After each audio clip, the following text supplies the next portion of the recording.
Dieu est avec nous, je vous assure, mes frères et sœurs. Dieu est avec nous, mais c'est nous qui nous éloignons de Dieu. La Bible dit que la main de Dieu n'est pas courte pour nous délivrer, mais ce sont nos iniquités qui nous éloignent de Dieu. Alléluia. Amen. Ce sont nos iniquités qui nous éloignent de Dieu. Dieu nous parle. Dieu nous parle, mais souvent c'est nous qui nous éloignons de Dieu. Dieu est fidèle. Dieu a dit que tu me chercheras et tu me trouveras si tu me cherches de tout ton cœur. Alléluia. Amen. Donc il est vraiment important. Si nos vies ne changent pas, c'est nous-mêmes. Si nous n'arrivons pas à avoir des victoires dans les situations que nous traversons, c'est nous-mêmes. Alléluia. Amen.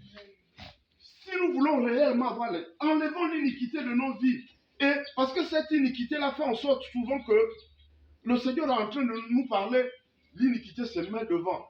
Donc quand les paroles arrivent, les paroles ne nous atteignent pas parce qu'on est préoccupé par autre chose. Faisons vraiment un effort, mettons notre confiance totalement en Dieu. Et vous allez voir, le Seigneur va prendre soin de nous. Le Seigneur a dit qu'il est notre avant et notre arrière. Il sera notre avant et notre arrière-garde. Si tu mets ta confiance en Dieu, même quand tu n'es pas là, Dieu veille sur ta famille. Amen. Dieu veille sur tes affaires. Dieu te précède là où tu pars. Mais pourvu que tu mettes ta confiance dans le Seigneur. Alléluia. Amen. Si tu veux réussir dans ce que tu entreprends, ne te dis pas que tu es rigolo. Je n'ai pas fait de hautes études ou je n'ai pas fait ceci, cela. Mais Dieu est capable de t'amener à un niveau que tu n'imagines même pas. Même la santé est là. Moi, des fois, quand je sens que ça ne va pas, je suis là, je vais par exemple dans ma chambre, je commence à m'imposer les mesures. Je prends autorité sur toute maladie qui veut me nuire. Parce que des fois, quand tu es là, l'autre jour là, j'étais en train de discuter avec un collègue qui est aussi un frère en Christ, Gislain. Il me dit, quand je lui ai dit que j'étais souffrant ces temps-ci, il me dit, que maman aussi, je sentais la mort venir. Moi, j'ai dit, moi également, je sentais la mort. Et quand tu es là, tu sens que la mort est en train d'arriver. Tu dis, Seigneur, c'est quoi? Qu'est-ce qui m'arrive le même là? Donc, quand je vais là, j'étais en train de me doucher, je me suis imposé les mains. J'ai dit, au nom de Jésus, je brise toute action de tout esprit de mort dans ma vie. Je brise toute maladie qui veut nuire à ma vie et à ma santé. Et je prends autorité. Et tout. Dieu est fidèle. Si nous croyons, le Seigneur va nous exaucer. Vous voyez, souvent, on se laisse entraîner dans de mauvaises choses, des fois sans nous en rendre compte. On se laisse égarer par de mauvais raisonnements. Dieu est capable de nous amener à des choses que vous n'imaginez même pas.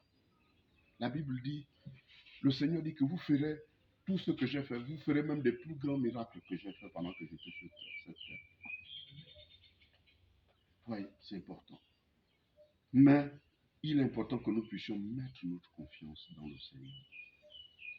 Moi, je ne sais pas si je vous ai dit, moi, j'ai un projet. J'ai un projet, c'est vrai que je suis fonctionnaire, mais depuis des années, quand j'ai terminé mes études, j'ai toujours eu l'idée de monter ma propre affaire. Et ça a toujours été ça qui est dans mon esprit. Et là, je suis en train de prier pour que le siège de mon business soit Abidjan. Parce que c'est ma deuxième nation, à cause du fait que mon épouse est ivoirienne. Et je me dis, je mets le siège à Abidjan et je fais mes affaires ici. Je vais, je viens, je vais. Et ça, c'est cette idée-là que j'ai. Mais j'ai dit, Seigneur, pour le moment, l'affaire que j'ai envie de monter, je ne connais pas encore les tenants et les aboutissants. Inspire-moi pour que je puisse parvenir à ce que je veux faire. Donc je me mets à prier et je sais que le Seigneur est en train de m'inspirer. Je ne vois pas encore très clair par rapport à ça.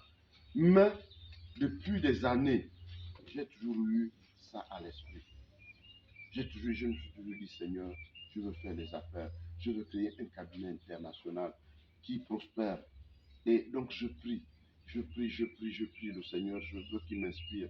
Et petit à petit, le Seigneur me permet d'avoir des contacts. Le Seigneur. Et ma femme me dit souvent, mais ce que tu es en train de faire là, est-ce que ça va m'aboutir? J'ai dit, est-ce que ça a un lien avec ce que tu veux faire? J'ai dit, maman, tu sais, on prie. Le Seigneur nous ouvre les portes d'une manière ou d'une autre. Laissons Dieu nous entraîner là où il veut. Est-ce que vous voyez? Donc le Seigneur est capable de vous amener à un niveau même que l'iniquité quitte ta tente. Ne raisonne pas, ne sois pas orgueilleux. Si le Seigneur pointe du doigt quelque chose qui n'honore pas Dieu dans ta vie, il faut enlever ça. Amen. Alléluia. Amen. Il ne faut pas faire l'orgueil. Il ne faut pas faire l'orgueil. Moi, souvent, quand je suis là, des fois, j'avais dit à mes collaborateurs au niveau de l'agriculture, je leur avais dit, s'il y a quelque chose que vous avez constaté qui n'est pas bien dans mon travail que je fais, je viens à mon bureau, je me dis, chef, vraiment, j'ai constaté ça, vraiment, c'est pas bien. Si je vois que tu te trompes, je t'explique. Mais si je vois que tu as raison, je vais dire que ouais, tu as raison. C'est vrai. Ça là, vraiment. Et tout, et tout.